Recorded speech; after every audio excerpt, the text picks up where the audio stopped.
He's working. All the This motherfucker does is fucking work. guy, dude. Hey, you know what? Remember when he said this role was only going to be temporary? Well, he's finally switching back on Monday. Thank God. Our national But he'll nightmare still is probably over. work every weekend day, so it doesn't matter. Why? Why? What he does, I don't know. It's his favorite thing to do is work on the weekends. Yeah, You ever think it's just to get away from you? potentially. Okay. Run the intro. Okay.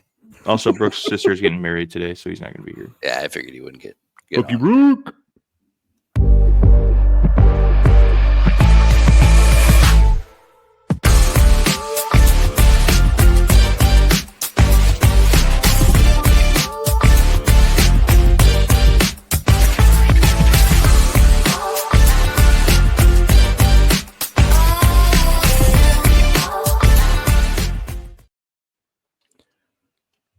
Hello, everybody, and welcome back. It's a Sun Valley Sports Bonanza. We have a little Bookie Brook, a little Cornhusker Connection live betting, and a little Sundays with the Sprinkles. Hello, boys. Brandon Shanahan, Tyler Sprinkle. I'm Brett Sprinkle.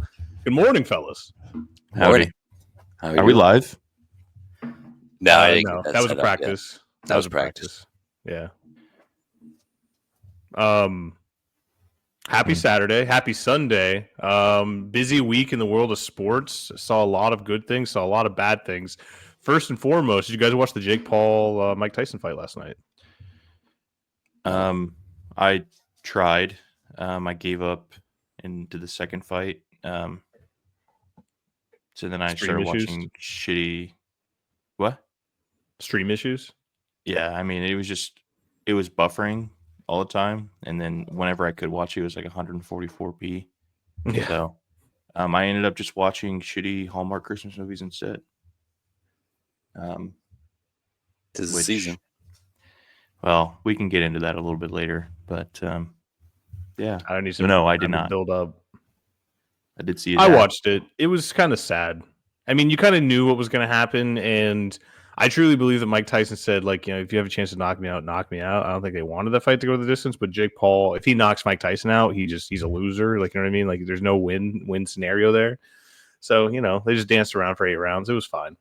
The fact that people bet on that fight is insane to me. Well, I keep hearing this sentiment that it's a lose-lose for Jake Paul, because either you get beat up by a 60-year-old man or you beat up an elderly man.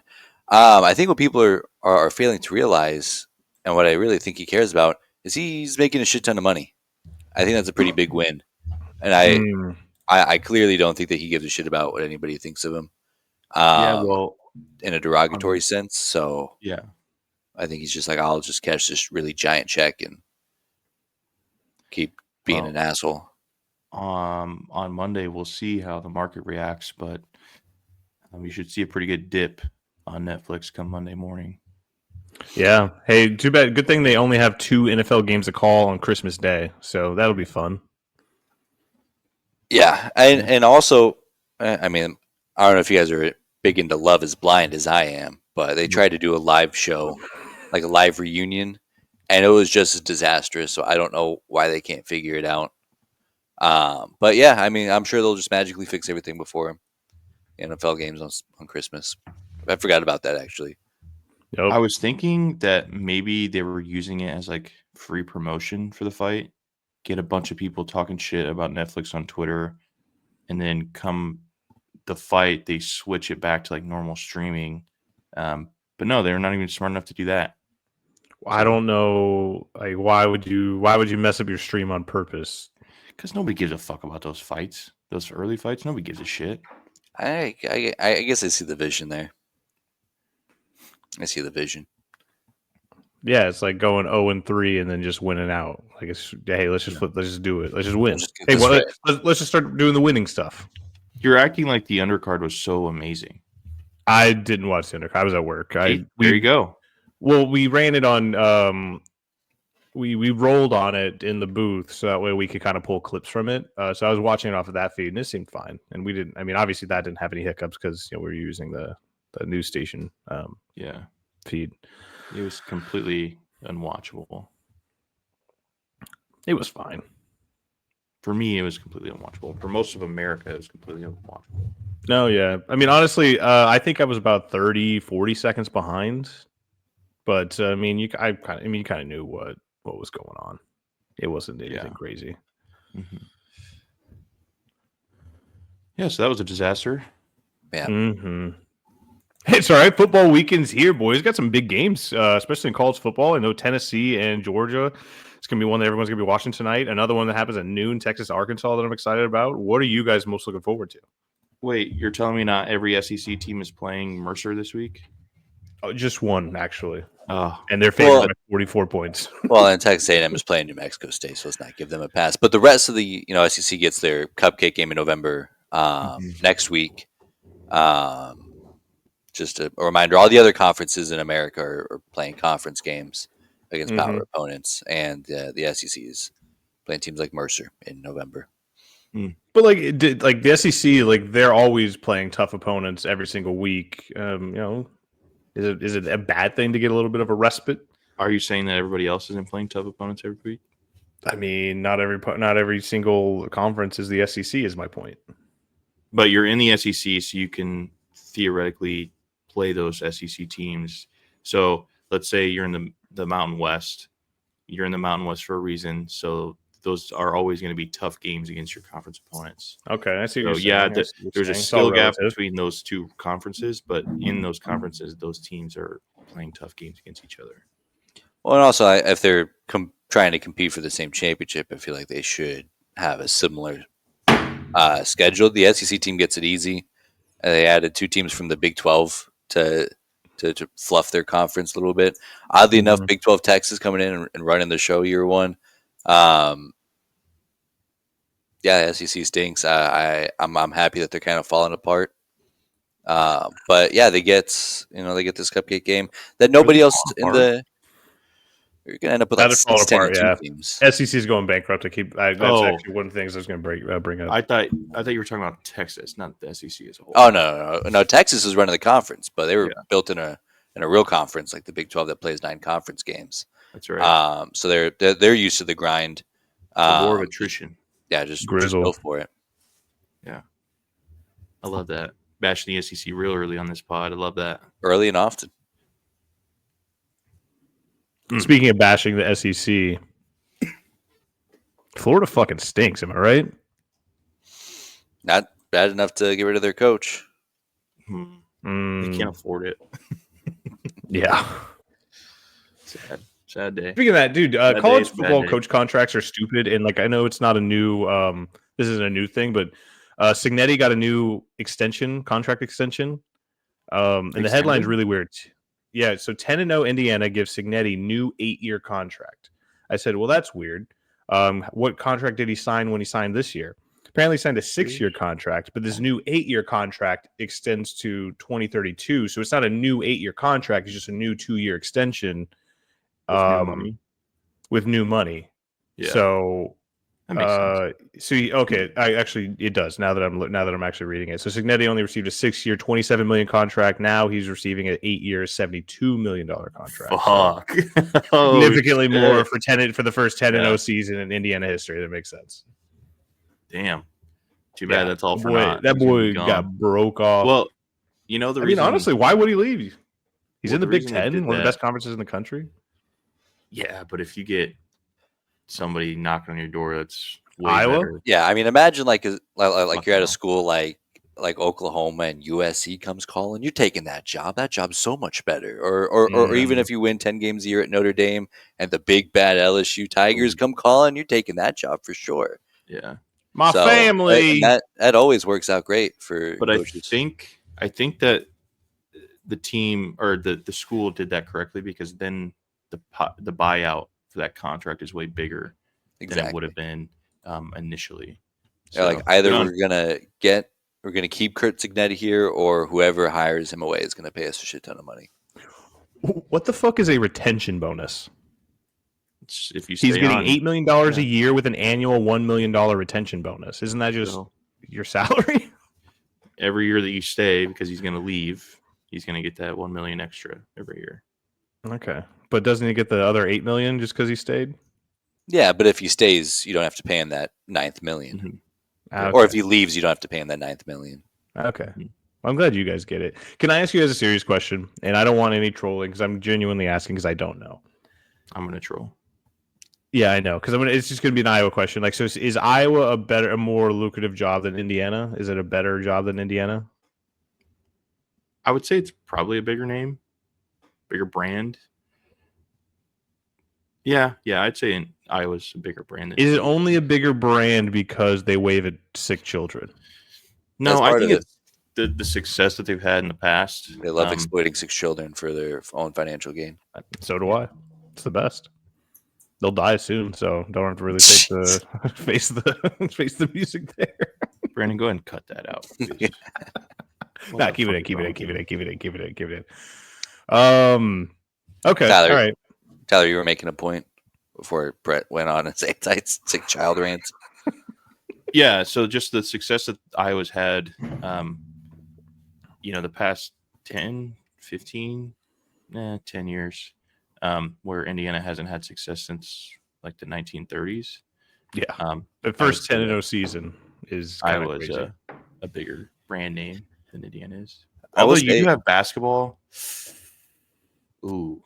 First I'd still 10-win give it to season in Iowa. school history. I'd still give it to Yeah, Iowa. I would say like separate out Ohio State and Michigan. They seem like they're in a different cup. I think the gap has certainly closed from schools like Indiana and Illinois to schools like Iowa and Wisconsin. I think those gaps are closing in pretty quickly.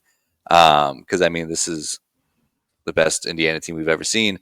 But also, even 10 years ago, they're not shelling out 8 years, $72 million contracts. Yeah. No, that's a good point. And yeah, the Big Ten, obviously, it's Big Ten, SEC, and then everybody else. Obviously, we know that. I'll Big 12, sure, whatever. Yeah. But Real quick, what point was I going to make? Go ahead. before I forget, I do want to talk about recruiting at some point, so don't let me forget. No, actually, I'm going to talk about that too because I think the transfer portal plays a lot into that, and we've already seen 2 high-level prospects just from Iowa leave, and who knows where they're going to go. So they choose to stay in the Big Ten. That gives teams like especially in Indiana, who's having the success, this kind of lightning in a bottle type season, to kind of pick up those recruits and keep that momentum going, especially playing for a coach like Signetti. So I think to your point, recruiting and then the transfer portal really helps close the gap for those teams that haven't historically been good in those bigger conferences, like Vanderbilt, for instance. So I think that's kind of why you're starting to see, just like you were saying, Brandon, the gap just starting to close. And you're not seeing like a true juggernaut this season. And this year might just be an anomaly. I know Florida State was a wagon last year, so they were a real juggernaut before they were snubbed out of the playoff. So you typically get a team like that. And yeah, maybe this is just an off year, but Georgia doesn't look very good. Texas hasn't been that tested throughout. Okay, dude. You didn't have to, I was waiting for you. I had it ready to go. I was waiting for you to say fucking. You were locked in. You knew I was gonna. Okay, that's a win's a win. That's impressive, but to further the point, there's no juggernauts in this season. Certainly not Florida State this year. Don't know what happened to them, but Hey, good on you for calling the Georgia Tech loss, though. it did. You called that. I was excited about that one. I'm like, oh boy, we're really cooking. And then I missed the next 8. No, I got Clemson right. Wait, you got the Clemson. Yeah, you got the Clemson loss, and I missed every other game on the schedule. That's okay. Good on you, man. Can't get them all. They're certainly poised to beat Notre Dame and Miami. I mean, we could go on a run here. They're going to be playing. They're going to be playing football. That's for certain. Wait, you used to work for the Storm Chasers? Yeah, I was the technical director there, so I would run the cameras and the like the in-house broadcast. Maybe I did know that. That's sick, actually. Yeah, that's. I miss it. Raccoon Radio. I have questions. about Raccoon Radio. Raccoon Valley Radio, home of KDLS, KKRF, and KGRA. Oh, that was good. That was smooth. I like that. I like that a lot, actually. That gave me goosebumps. So what I wanted to get in with recruiting real quick. First, Nebraska's murdering right now. Put Alabama in a closet. Yeah, love that. But if you don't know, we flipped an Alabama commit to Nebraska. I saw. Congratulations. We're also seemingly from what even the recruits are saying, how they don't want to be the last person to flip or sign with Nebraska. Sounds like bigger things are coming as well. So that's exciting. But what I really wanted to talk about is these fucking weirdo loser fucks on Twitter that decide to ruin these kids' big moment, and they decide to call the family, "Oh, I'm an insider. You can trust me. What's your son thinking?" Or, you know, and then they go on Twitter immediately and ruin the news before the kid actually gets to have that moment in the spotlight. Um, just weird behavior from these grown ass men. Fuck you, you weirdos. That's why I was so excited to see Adrian Wojnarowski leave ESPN. Obviously not who you're talking about there, but he also loves doing that shit. Yeah, I don't Guys understand. like him get fed information, whereas the guys Tyler's talking about, one, like I don't know how the family trusts like that phone call in the first place. It's Two, like, oh, it is scummy behavior. I had this podcast or this YouTube channel. Look, I have 30,000 subscribers. Like I'm an insider. You can trust me. And then they just get duped. Like I don't know. Yeah, Yeah. I saw someone mention that we should send out a WAN warning to anybody who receives an Oh, offer. dude, that A what? fucking guy. A WAN warning, because it's all coming from this account Cornhusker WAN, but he got so much flack that he deleted that account and is now back as Wilson Dittman. Yeah. So and he's got other accounts too. So Hey, Wilson Dittman, problem. fuck you. That's not his name is Juan. Hey, Juan, fuck you. Yeah. He's hiding under We got it. a different alias. Yeah. And he's got burner accounts in the comments, like defending him, like this is what the fans want. Yeah. Like, you fucking idiot. Yeah, that pisses me off. I'm glad you brought that up. Yeah. I love when they do like crystal balls, like, oh, it looks like he's coming to Nebraska. Then you get the hype, and then you see that announcement, you're like, holy fuck, let's go.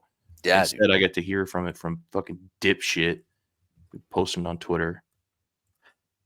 I mean, to be fair, I muted him a long time ago, so I still saw it through Hayes Fawcett, those graphics go so fucking hard. Yes. When you see the Huskers in the big red. Oh my gosh. I love that shit. So Shout last out night Hayes we Fawcett. were He does it right. last night we ran a story on NIL, and there's apparently chatter that there's going to be a few regulation changes, either from the U.S. government or pressure on some entity to put regulations on name, image, and likeness money in kind of those deals for student athletes. And I'm curious to hear your thoughts about that, because I think, as much as obviously everyone, I think there's not a single person in the world that disagrees that kids should get paid. These guys should get paid. It's $1 billion industry. They've been working for free for over almost 170 years, and now they're finally get broke off. But I think some regulation will be welcome, and kind of to stop a lot of just the shady shit that happens, and kind of just all the weird stuff where guys will take money and then just all of a sudden just walk away and leave and everything. And I think it'll make the college landscape a little bit cleaner, and I think it'll be better for competitively for a lot of the other smaller schools that can't necessarily pay $10 million up front right away and shit like that. What do you guys think? Yeah. Imagine trying to shell out $10 million for a player. That player's still not interested in coming to your school. How embarrassing would that be? Insane. I know. That was just an example. I don't think it's ever happened. Just an example. Yeah, that could have never happened. Yeah, it could have never happened to anybody. So I have a couple thoughts on that. One, I only have one thought that's pro like team, and that should be contracts where it's broken out into multiple years, so you don't get all the money up front. But those contracts are guaranteed as long as you're at the school.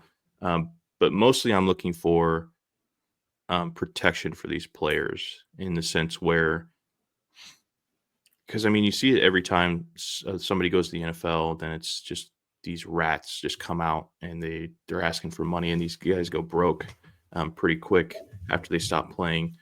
So I think there has to be something set up where maybe you get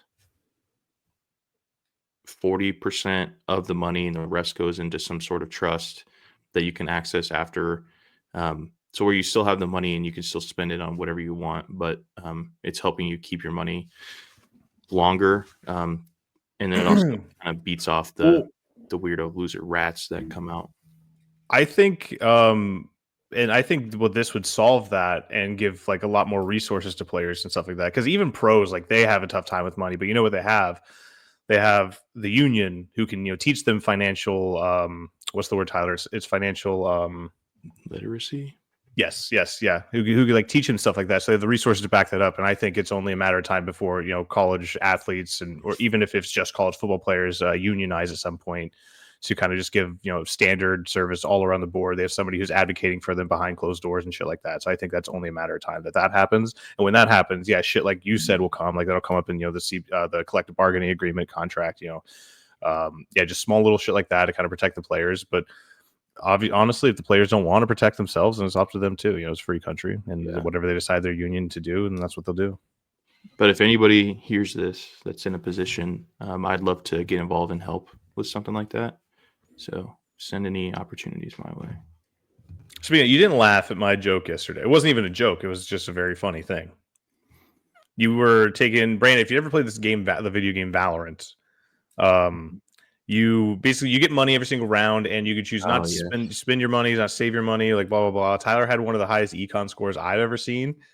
He sent it to the group chat for some reason, so I said, "Dude, put that on your business card. I'm always about saving that money, no matter the fucking medium." Mm-hmm. It was good. I liked it. It was pretty good. I did. Yeah, I did laugh. I just didn't react to it. My apologies. Boy, do you want to start talking about betting? What are we doing? What's going on today? What are you guys on today? Brandon I feel really good about my bets, and I am rooting for Pitt so hard. Interesting. Pitt would be playing SMU. Now they're playing Clemson. Go Tigers. I just hate Clemson. I hate Dabo Swinney. Everything about his whole vibe just really irks me. You know what I mean? Yeah. I do know what you mean. Yeah, I'm ready to jump into Brookie Brook if you guys are. Let's do Brookie Brook. I wasn't actually ready. This video is still processing. Oh, no. Was that? It's a nightmare. I timed it up so well. Went from 99 to 100. I finished my sentence, and now it's just processing. There we go.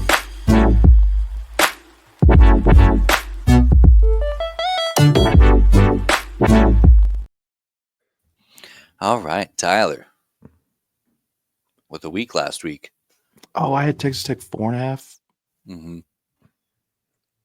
In those gray ass uniforms? Yuck. You have anything to say for yourself? Not great. I thought it was gonna be better. BYU fucked me. Those assholes. Fuck BYU. On to it next week, man. Indiana had to drop a stinker. I'm glad that was only 100.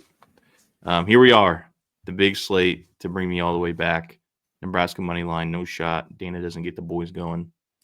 I'm really excited about that. I think Kansas is an interesting one because they're playing so well right now. And it's probably recency bias because BYU just looked like absolute dog shit.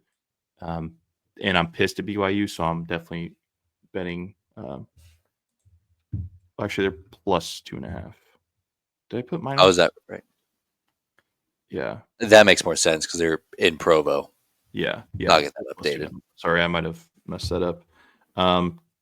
Texas. Sam Titty, man. He just infuriates the fuck out of me every time I watch that team. And as you talked at the beginning of the show, how Texas on a roll, I think they cover this pretty easy. Although I do like the quarterback for Arkansas. Taylor Green. Yeah, I like him. I think he's really fun to watch. This is me putting my stamp of betting on the Chiefs, hoping they lose. I had that similar thought too. I saw them and I was like, I'll just start betting on the Chiefs. we're at that point where either they lose and I'm happy or I win and I'm happy. And then Penn State, Purdue, I think Penn State's going to put up 60 on them. So that one's pretty self-explanatory. That's a good one. Whenever I look at Penn State, I don't believe that they can ever put 60 on anybody, but I saw the spread and I believe that if people think it can happen. It's just in my head. Like you visualize it and I just don't see it happening. Yeah, the spread was too big for me to feel comfortable betting. So I figured the over would be just as good. Yeah, 29.5 for Penn State, that's a lot. Yeah, I had a really hard time finding games that I liked one way or the other. So I'm Some glad big that spreads, and like they kind of made sense to me, but also at the same time, it's like it's kind of big. Like Tennessee, Georgia being 8.5 was kind of crazy, but it scared me a little bit. It's like, fuck, is it really that big of a difference? Well, who's favored in that one? Georgia. It's between the hedges, so it makes sense. But 8.5. Tennessee's ranked 7th. Georgia's ranked 12th. I know Georgia's still one of the best teams in the country. I think it's more so they're coming off a loss. It's actually 9 now. It's 9 points. Jesus. It's because I'd bet Tennessee. Makes sense. Yeah. Moving lines. So I think it's just more so they're going to be extra motivated, and they're going to come out and not get embarrassed again. We'll see. We'll see. Oh. real quick, Bookie Brook had a good week. We don't have to talk about it. Fucking guy. All got burned by Indiana in one way or the other. Bookie Brook. And we can go over this real quick. Rough week for the boy. Eating into that green Yikes. aggressively. What is this? 2-8 the past 2 weeks. So we're really in a and honestly, even the Jaguars one you won, like I would feel sick to my stomach winning that one. Yeah, that was just a Ben Fox special. I saw that a bunch of people had the Vikings, a lot of money going towards the Vikings. I'm like, I don't know what else to do. And that was the only one that hit. Every other football-related one, I guess Utah State was also a Ben Fox special. But yeah, BYU fucking pisses me off. Florida didn't have a chance to cover that 3.5 touchdown spread in Indiana. I bet against Indiana the week before because I thought the bank was going to come due. And I was right. I just was off by a week, so that pisses me off. This week, desperation mode. Chiefs money line. That's I swear to God, if Iowa was playing this week, I'd have Iowa money line. If they had points on the Iowa women's basketball Drake matchup, I would have that on here. But I guess I just have to settle for the Chiefs and the Buffs. So you're just going full destruction mode, huh? Yeah, I'm just like, because obviously I don't know anything. I don't know shit about anything. So I do like Nebraska money line, trying to chase the dragon a little bit there, and new quarterback for USC, new play caller for Nebraska. I think it sets up to be a shootout. 51.5 is still a bigger number than I would like, but we're going there. And then I think Georgia rolls. I think I don't think Tennessee is very good. That's the big one, and I think Georgia is like, okay, well now we got to start putting on a show if we're gonna prove that we're not fraudulent. So, winning weekend coming for the boy. Wait, put up. Did Murphy do my picks last week? For picking, he did. Okay, all right, never mind then. Well, my picks. So, guys, I'm gonna let you in a little secret for whenever I'm tinkering and trying to pick out these bets. This might come as a shock to you. It might not. I don't really know what I'm talking about when it comes to college football. That being said, I run off of vibes. I'm a big times vibes guy, and so these are my vibes pick of the week. LSU, I believe that's -3.5, right? Yeah. Okay. Yep.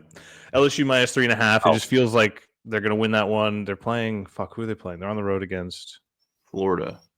Yes. Oh yeah. Fuck Florida. We already decided. Yeah, Florida. They're bad. They're not good. They're gonna fire their coach. He's basically just coaching without a fucking hat right now. FAU Temple. Why not? Why not over 51? That sounds like an electric matchup. Give me FAU is going to win that game, and there's going to be a lot of points because 51. Why not, dude? Utah plus 13.5, I believe. I don't know. They're playing Colorado. I keep betting against Colorado. I always think they're going to win these games. I just think it's going to be a lot closer. And this is kind of one of those. I mean, honestly, it's Big 12. Chaos can ensue as it does in the Big 12. Yes, Brandon. Did you know that Utah's on their third quarterback? Mm-hmm. No. Fourth quarterback, I think. Cam Rising's toast. Isaac Wilson got hurt. And then they had a quarterback with one leg. So, yeah, they're on QB4 now. Did you know that? I did not. But yeah, so that means the vibes are, dude, they got to rally around. They got to rally around somebody, dude. So they didn't rally around the first three guys. Got to rally around the fourth guy. So this is a big time rally fest for the Utes down there in Utah. California -10. I don't know. Every time I watch California, they're playing a close game. So why not blow somebody out one time? And then Tennessee -8.5 because I do think Tennessee is a good team. And I don't know. We'll see. We'll see what happens. So those are my picks for the week. So you got to change 3. LSU minus, Utah plus, Tennessee plus. Yeah, I got some work to do here. Thanks for doing it correctly, Brett. I did. I'm almost certain I did. Does it come straight from the Google Doc, or do you have to still put these in there? So I still put them in. Okay, no, yeah, Brett put them in. That's just my bad. Yeah. Brandon, Tyler wasn't willing to forgive me, but I'll forgive you because mistakes happen. Fucking dickhead. You big red hat, you big red bitch. If you've Andy Reid looking motherfucker. You look like Andy Reid's younger son. If you've been on this podcast with Brandon for longer than a couple, the one with the DUI, you'd know the hell that Brandon put me through. I can't wait to see your pick him this week. Brett had a good one. He had a good week. Do I need to get Murphy back in here?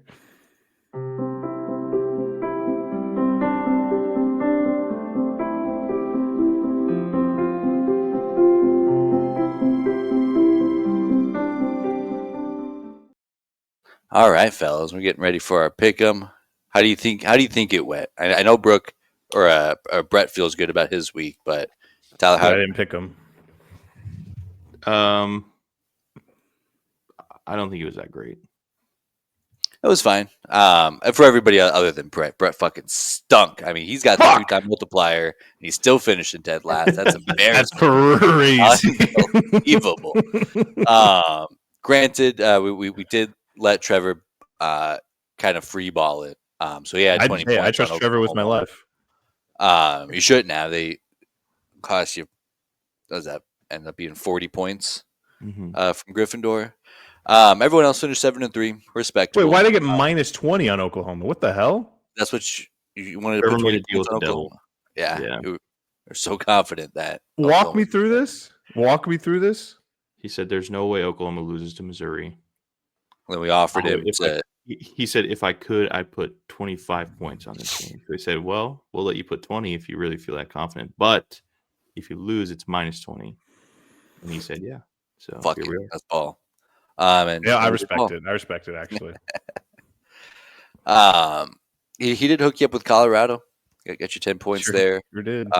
Missed the 9-point game with either Georgia or Bama, but other than that, the rest of the fellas, I think everybody went 7-3. Just point management.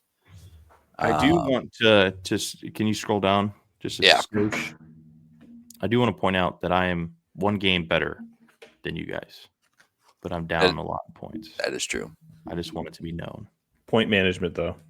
I know. I get that. No, Tyler, but it's point management. I don't think you understand. You get it, but I don't think you understand. I don't think you understand. I don't. I sure don't. I want that on the record.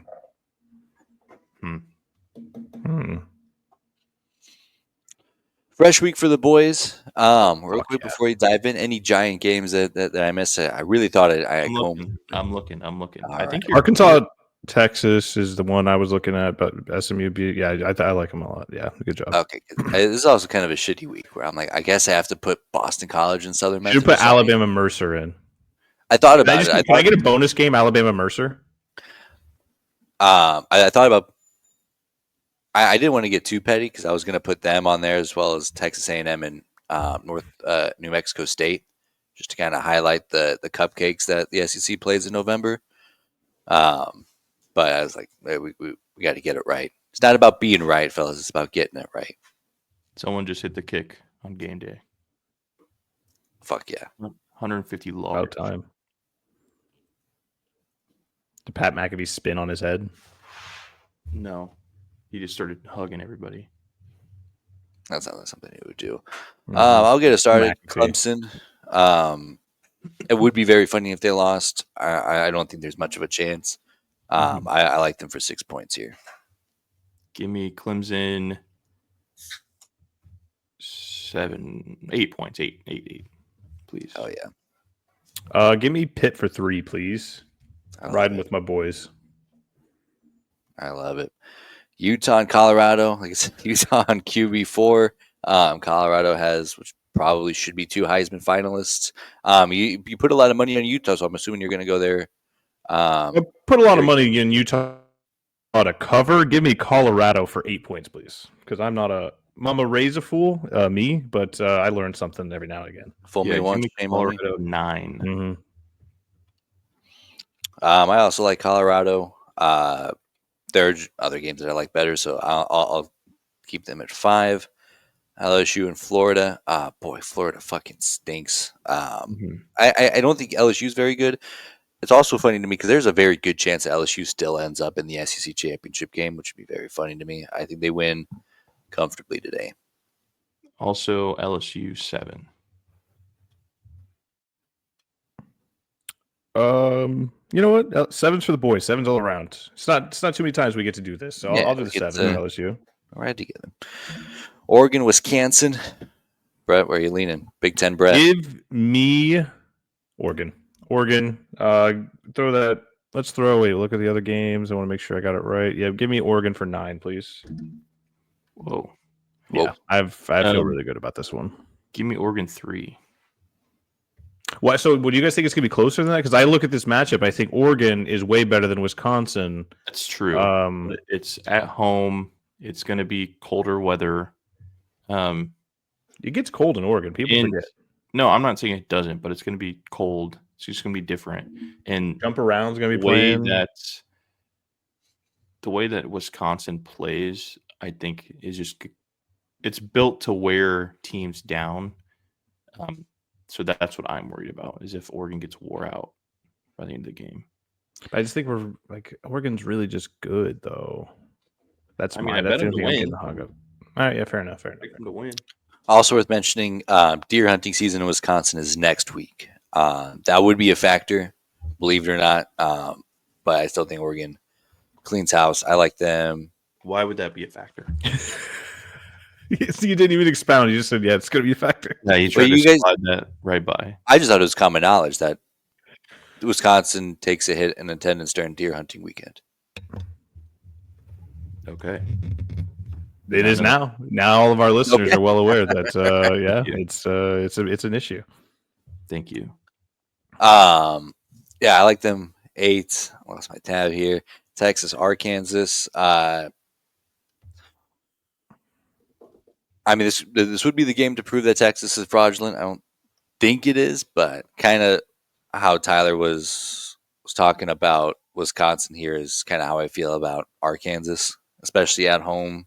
Could be sneaky. Arkansas fucking hates Texas too, so this is a big deal for them. I was about to bring that up, dude. Tyler, go ahead, and I'll go ahead. You almost talked me out of this, but I won't be talked down. Texas 10. Ooh, buddy. So, like, when I was Texas Brett, and Tyler remembers these days, the games against Arkansas that they would always play at the beginning of the season, they were always the toughest matchup for Texas. And you're right, Brandon. Arkansas fucking hates Texas. So I think it's going to be a close game. I think it might end up going either way. I don't feel strongly enough to not go against Texas. So I'm going to take Texas. Give me 2 points there. But I think it's going to be a lot closer than people might think. No. I mean, I had to give the 3 points to somebody. It's kind of where I'm at. Yeah. And so next game, I'll just take SMU. Give me. Fuck. 10 points. Fuck it. We ball. I'm looking at the other games. I don't feel that strongly enough to give anybody else a 10, so why not? SMU 5. I also like SMU big here. SMU by 10. Oh boy, I'm glad I see my smaller numbers for this game. I think I like Iowa State. I fucking don't. I don't know if there's a reason for that or if I'm just fool me once, shame on me. Fool me twice, shame on you. Fool me 3 times. Now I'm in trouble. But give me the clones here. Hopefully they figure it out. Give me 2. Give me Iowa State 4. Cincinnati 1, please.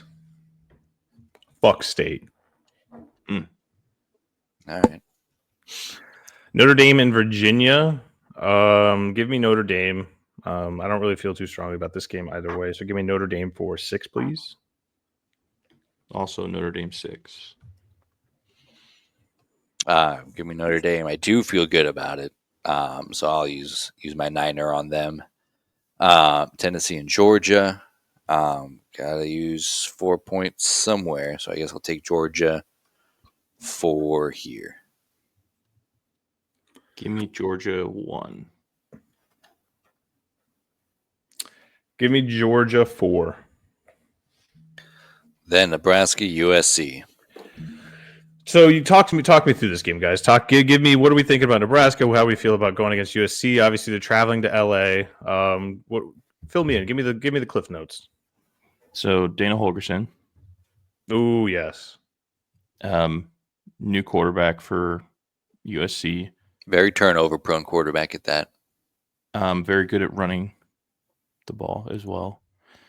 I think that USC is really going to try to power run against Nebraska, but I think that as long as Nash and Ty show up today, that's kind of our strong suit is our D line. But it's when you start running to the outside that it could get a little iffy. So we'll see on that. I feel confident that the Nebraska offense is going to take a big step forward today. Yeah, you had me at Dana Holgerson, so give me Nebraska for 5 points. Let's go. That's all I needed to hear. Go Big Red. Yeah, big deal. It's going to be interesting to see that offense kind of open up, though. I don't think I've ever seen Nebraska run an offense like they possibly could be running. Knowing that knowing Dana Holgerson's playbook. So it's going to be exciting. It's going to be weird. It's going to be a weird game to watch. We have come to the consensus that if Nebraska can score 30 points in the next 3 games, we're going to be in a position to win all of them, if not guarantee a win. So give me Nebraska. Not 30 points total, 30 points each, right? Correct. Yep. Okay. Yeah, that makes more sense. Yep. I also like Nebraska. Shocker. I just have 1 point left, so I'll issue that there. So really trust your boys, huh? No. Of course not. Why would I? Yeah. I mean, everything like in my head tells me that Nebraska has a good chance to win this game. I also thought the same way about UCLA. I also thought the same thing about Indiana. I also thought the same thing about Illinois. I also thought the same thing about somebody else in their schedule. Ohio State, Indiana. Okay, you're right. So those 4 losses. So I don't know. Hey, I guess I don't know fucking shit. So one more win till you're bowl eligible. That's all you got to keep saying. You always one more win till you're bowl eligible. So if you keep losing. But we saw this last year, Brett. We saw it last year. We were in the same fucking spot. Fucking piss down our legs. Not this year. Not again. Sure. I mean, I believe. Go Big Red. Okay, am I right? Red.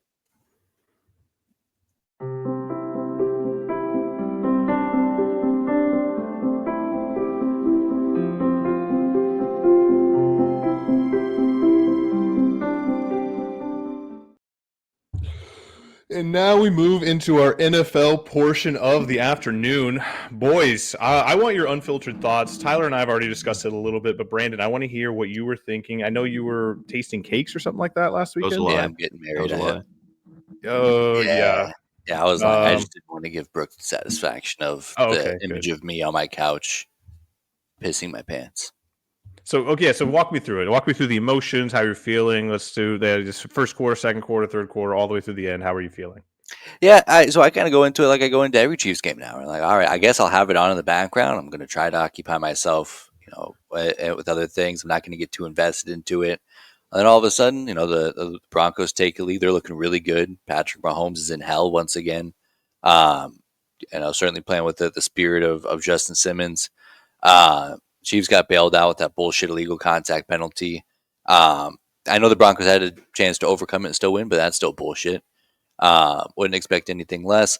And then all of a sudden, they're going down on this final drive, and I'm like, okay, well, I know how this game ends. They're gonna get stopped here, the 40-yard line. They're gonna kick their field goal, but Patrick Mahomes has 2 minutes. He's gonna go down, and get some bullshit pass interference call. I'm going to get some bullshit pass interference call to put them into field goal range. To Taylor's oldest time. Yeah, and then all of a sudden they win the game, but didn't quite happen like that. Well, okay, now I'm in hell here. Where'd it go? Oh, bye, Brandon. Bye, Brandon. So actually, honestly, this is probably exactly how he felt during the Chiefs game. Okay, yeah. So yeah, I thought they were gonna. That's how they're gonna win. And then that third down, I'm like, holy fuck, we did it. We did the hard stuff. Patrick Mahomes is gonna sit on the sideline the rest of this football game, and then they had the field goal block, and I'm like, of course, that's how it goes. Why would it end any other way?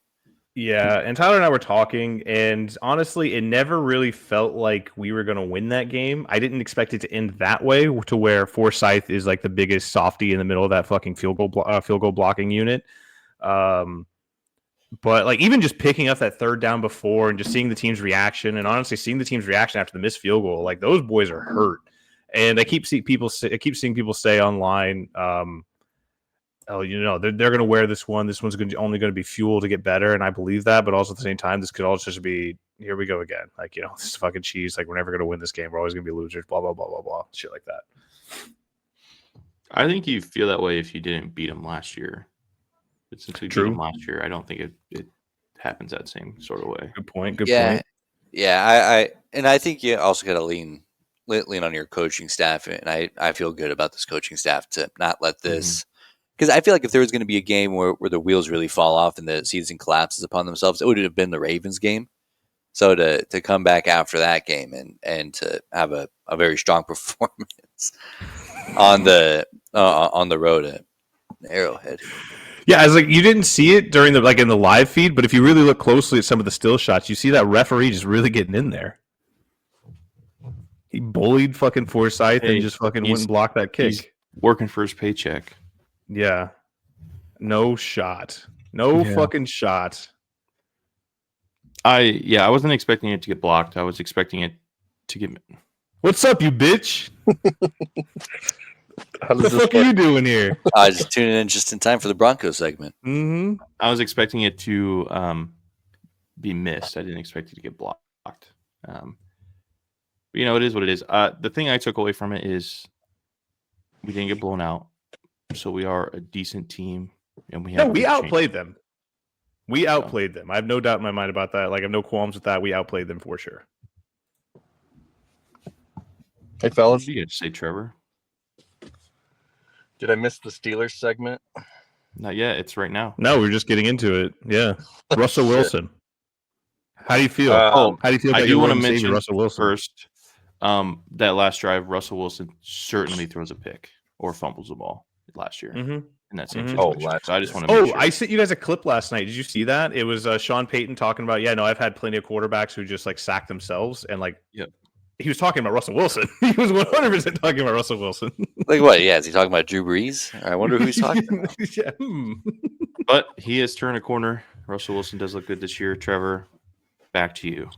I will say that I thought the Washington Commanders were like a good team, and then they played the Steelers and got whooped, and then they played hard in the first half against the Eagles, but I think the Steelers have a chance to fucking beat the Eagles.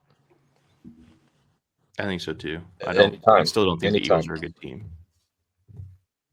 No, I mean they got Saquon, but Saquon, same thing. Saquon and Young Jeezy. But I don't think that they have any shot against the Steelers. Who we playing this week? I don't even know. This guy.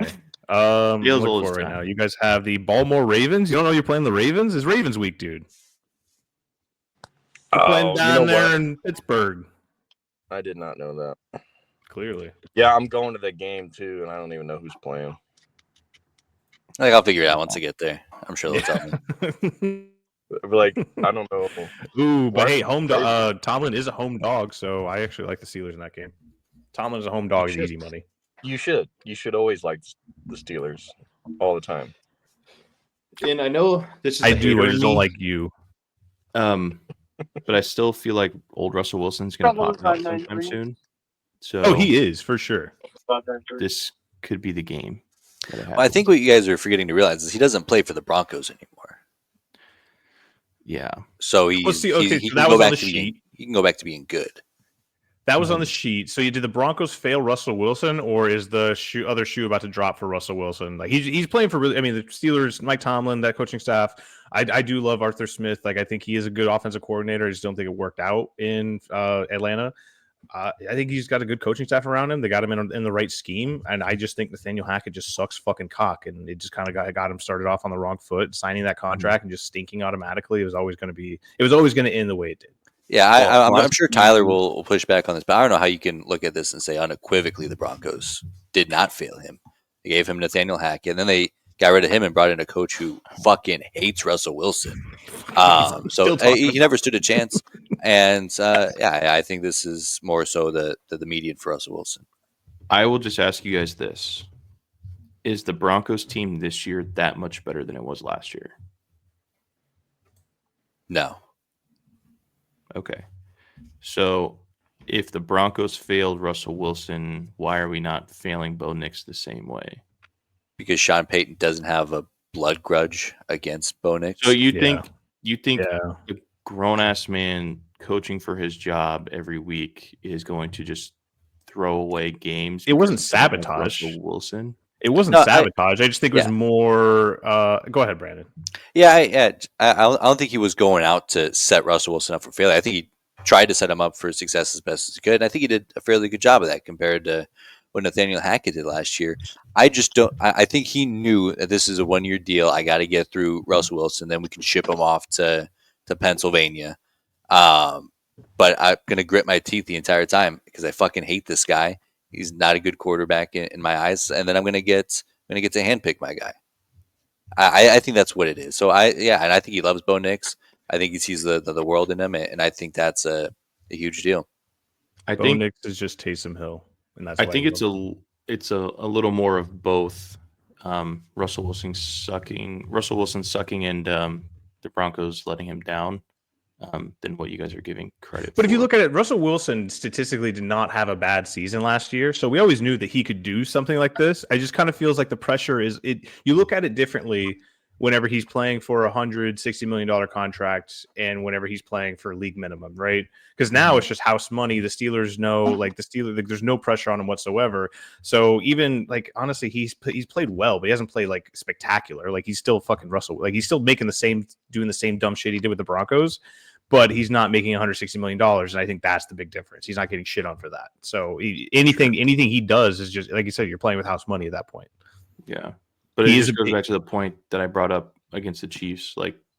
On that last Bo Nix drive, Russell Wilson certainly turns the ball over. Oh, there's a self-sack. Strip fumble, strip sack, fumble. Yeah, it's gonna be on the 50-yard line. Big. We get a big first down, second down happens, and then we just fucking drop it. Yeah. So you're right.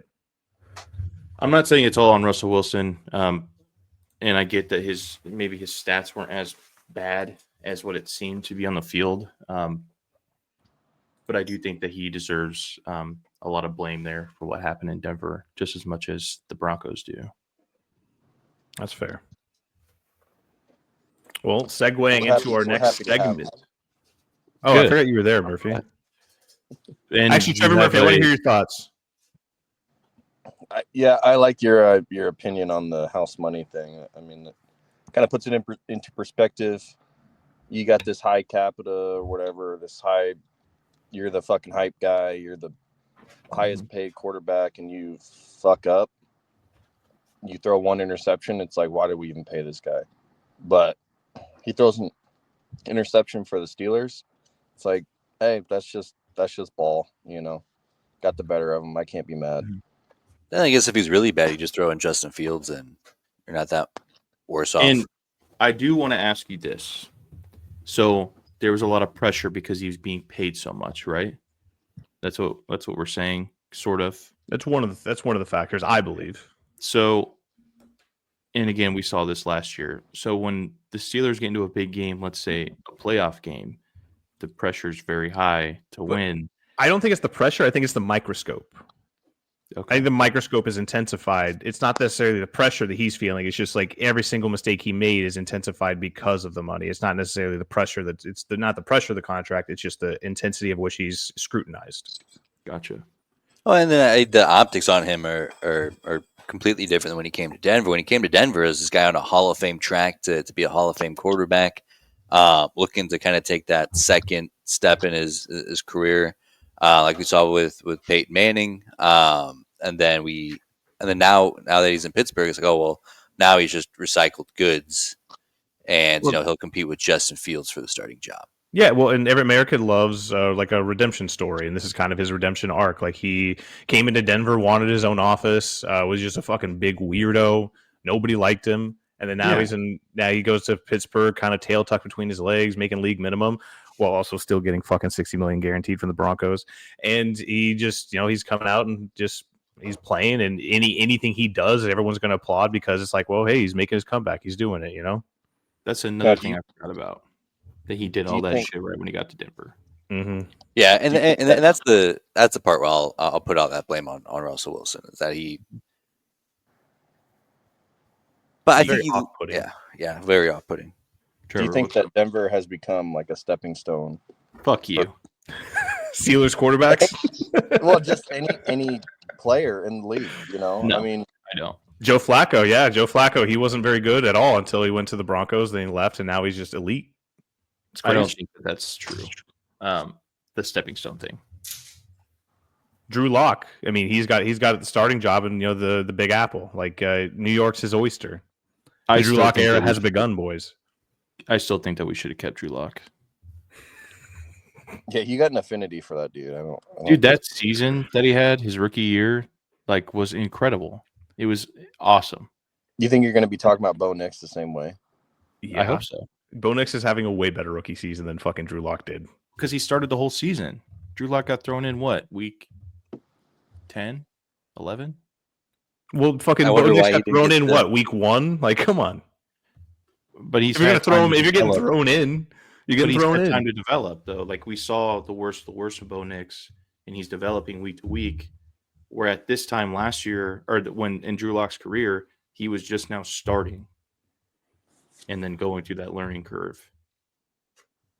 Look, I know better than to sit here and argue with you about Drew Lock because I know how strongly you feel about it. So I'm just going to let you have that one. I actually, the Drew Lock era has begun, and it's an exciting time with the Big Apple. So that was a real story then. Drew Lock starting. I think so. Yeah, he's starting. That. I thought it was like some bullshit aggregator that was just making up shit. So Drew Lock is in there. Let's fucking go. Yeah. I knew I drafted Drew Lock for a reason. Now, was he as high a prospect as Bo Nix, though? No. What, we get Drew Lock was one of those guys. Drew Lock was basically JJ McCarthy, but he wasn't elevated just because everyone needed a quarterback. Would you guys agree? Yeah, basically, what I'm saying is like Bo Nix was drafted pretty high, right? I mean, yeah. Bo Nix is our second quarterback on the Broncos board. People forget. Who's the first one? Jaden Daniels. I'm making that up. I know Sean Payton. Sean Payton literally said, "Yeah, no, he's Bo Nix, one of the top quarterbacks on our board."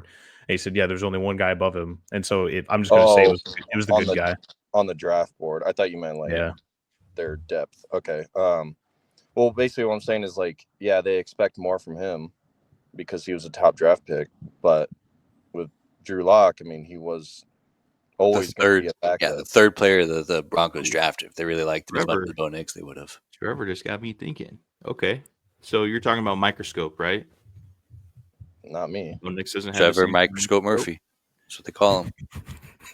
I mean, you were talking about the microscope of Russell Wilson. Everything he does because of this contract. Well, yeah, Bo Nix is a rookie, but he doesn't have the same microscope.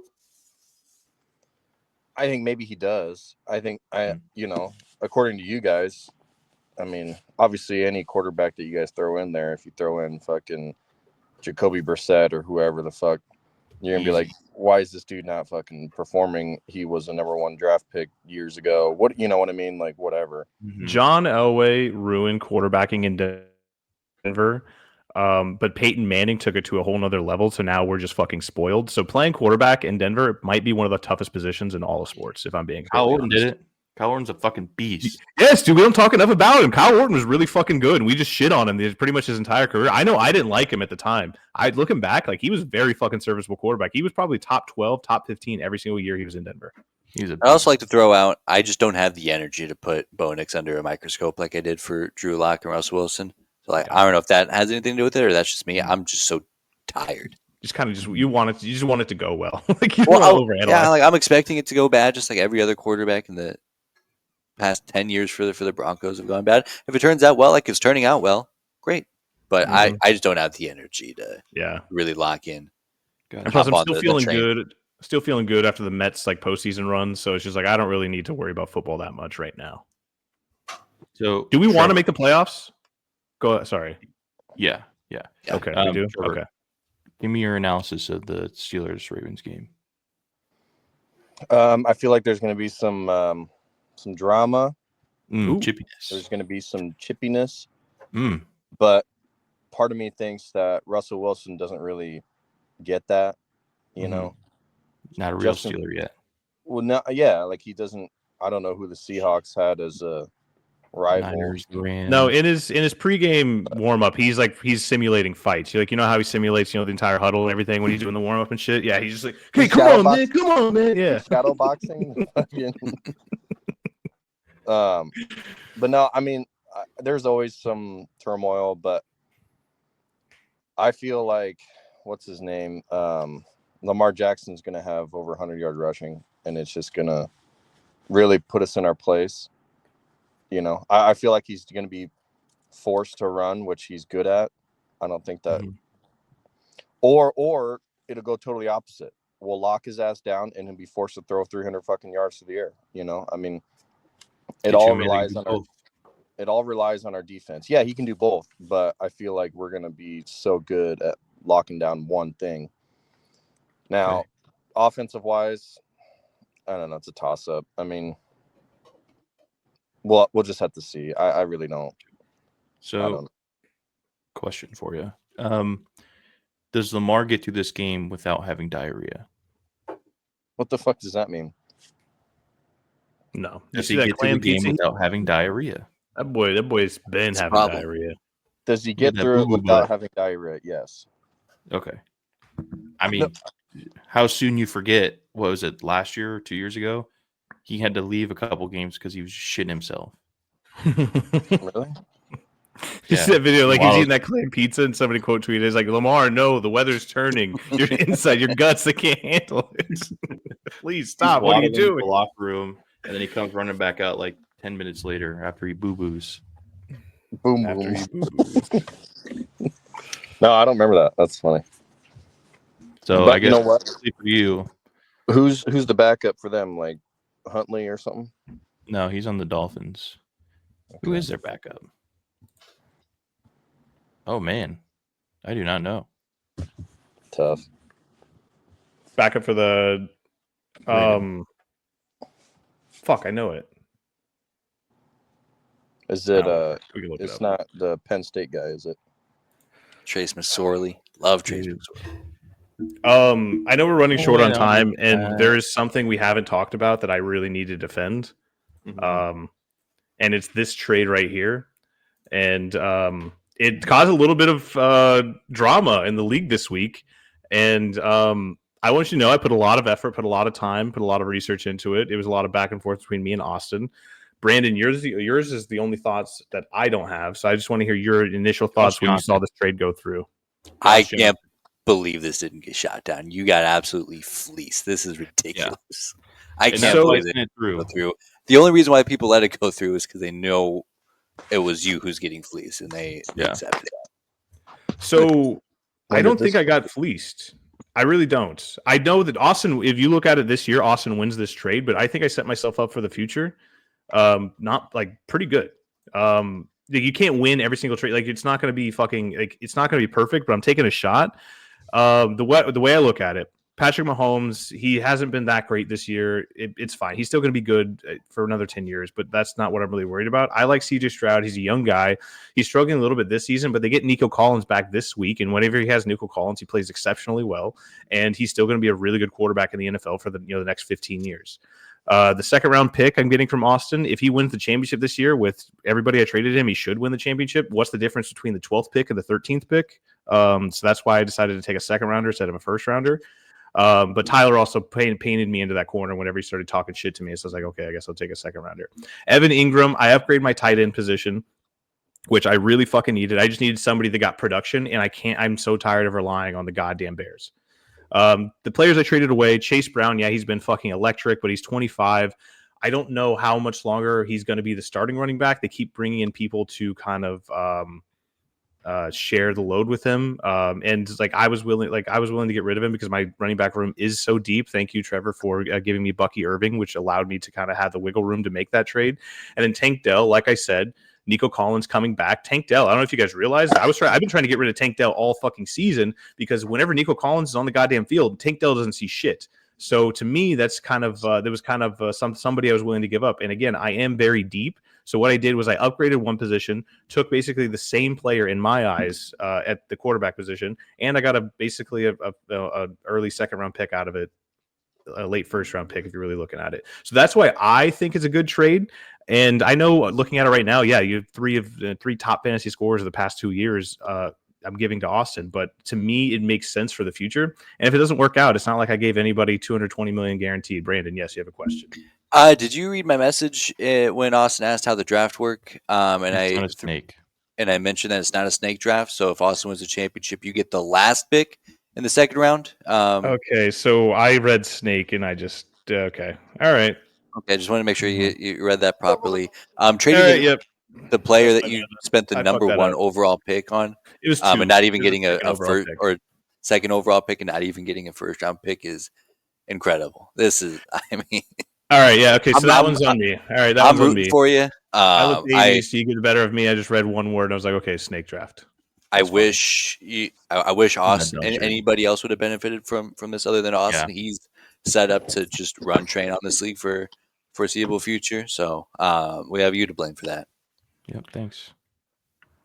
You guys could have vetoed it. I still feel pretty good about it. I'm not that worried about the rookie draft. That actually I did not realize that. So yeah, that actually ruined the trade in my mind. But I mean, like I said, dude, it's just fantasy football, dude. I got to take a chance. Bye, Murphy.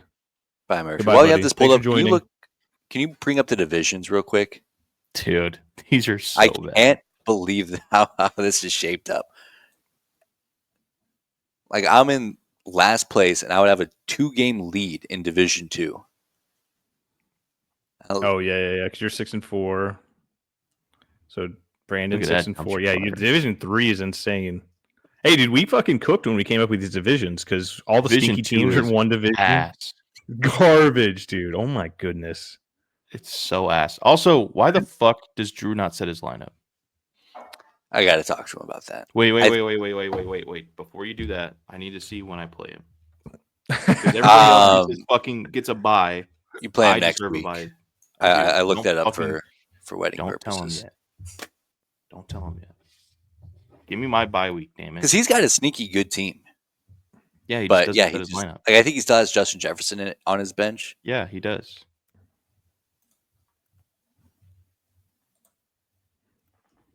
Yeah, it's Jaden Daniels, Charbonnet, Justin Jefferson, Nico Collins. I think he set his lineup this week because Nico Collins is in. God damn it! Well, I think he's been in there the whole time. This is the problem. Oh, yeah, that's an issue.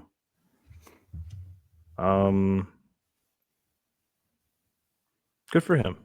He's still 2-8, better than fucking Murphy. I mean, he's got a better chance of making the playoffs than I do. I think the two were the first 2 weeks. That's true. He did start 2-0 because I was looking at it, analyzing. I'm like, okay, well, let me look at all the people who drafted quarterbacks 1-2. How are they doing? Who drafted a quarterback in the top 2 or so? And then I finally get Christian McCaffrey back, so that's good. Yeah.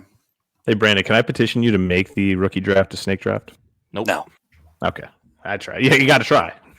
Yeah. Damn it. So, yeah, okay. All right. So, What I will say, looking a little worse in my eyes now, so that's my bad. I did not read. All the words. I could be bought. Like No. this isn't. No. Well, I What do you want? could also be bought to not be bought if you have that much. You want CJ Stroud? Do you want CJ Stroud? I'll just give him to you. I'm just giving away my quarterbacks now. So I don't know, dude. I just wanted to make a trade, and it felt like the thing to do. Maybe I fucked up. But oh well. I still think I make the playoffs this year with what I upgraded. But I mean, I did a lot of research, and I put the numbers in, and the trade came back pretty even. Obviously, Austin is a slight winner, but during that, with that algorithm, it was supposed to be an early second rounder. So now it's a late second rounder, so I lost it a little bit heavier now. But other than that, fuck it, we ball. Nothing you can do about it. Let's keep moving forward. Mm-hmm. It's not like this league's going to be going on for the next 15 years, right? Not like we restructured the entire summer to make sure you stay in the bed that you make. Yeah. Are we drafting in May then, or June? No, we sleep in May. So I think we'll probably do the rookie draft either like right after the draft or closer to football season, like when the traditional draft would be. I say like if not like the start of training camp, like doesn't really have like like after rookie OTAs and shit like that. So that way we kind of get a sense of like how guys are fitting in. I'm good with that. I think that's and it should be a snake draft. If anybody, I don't know if anybody's brought that up yet. I feel like you're kind of missing the point though, because it should act as like a real draft. It's like you do it before you know how these players are going to be involved. Okay. Oh, that's true. That's a good point. I think that's more fun. Okay. Yeah, so too. All right, yeah, I'm in. Yeah, you talked me into it. That sounds good. All right. Like I said, I know we're running short on time. Any games you guys are looking forward to this week? The Steelers game should be pretty fun. I can't fucking go ahead.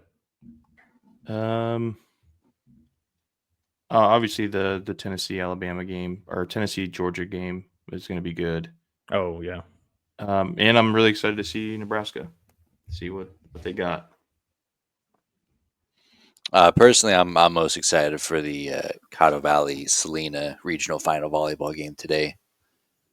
And where can we watch that? TexanLive.com or the NFHS network. Oh, by the way, Brett, Brandon was motherfucking you last week. About what? For your dumbass betting picks.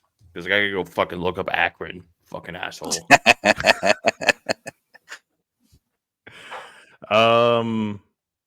That sucks. I don't know what to tell you, dude. I thought they were good. Did I even make betting picks last week? Not last week, but they were. I was clowning your previous week's pick. Oh, yeah. All right, that's fair. I mean, hey, I deserve all the hate. One of these days I'm going to get it right, though, and it's all going to click, and you guys are going to be like, wait, I should have trusted the vision. Yeah, certainly. Mm-hmm. The game I'm looking forward to this week, New Orleans Saints versus the Cleveland Browns. Jameis Winston returns to NOLA. That's going to be an electric fucking game. That's just going to be chaos, I feel like. Yeah. Absolutely. Like the score is going to finish like 20-17, but there's going to be a lot of interceptions. There's going to be a lot of just hilarious things that happen. What are you guys both looking at? I'm looking at the Superdog standings right now. What were you looking at? Brandon? Me? Yeah. I'm just trying to see if there's a link available to the stream. The volleyball coaches are asking for it. There's not. Well, boys, anything else? Any other players you're looking forward to watching? Anything else you're looking forward to seeing? Go Big Red. Go Big Red. Go Big Red. Big Red. Okay. All right. Well, hey, everybody, thank you guys for tuning in and watching. You got all three shows, a little bit of Pick'em, a little bit of Brookie Brook, and a little bit of Sundays with the Sprinkles. We appreciate you guys joining in. We'll be back. I have my basketball game tomorrow. We might be back on for a recap later tomorrow night. But yeah, keep an eye out. Thank you guys for listening. Thank you guys for joining. Brandon Shanahan, Tyler Sprinkle, Brett Sprinkle, Trevor Murphy, I almost said Brooke Shields for some reason. Brooke Byrne. Thank you guys all from us to you. Have a good weekend. Go Big Red. Go Big Red.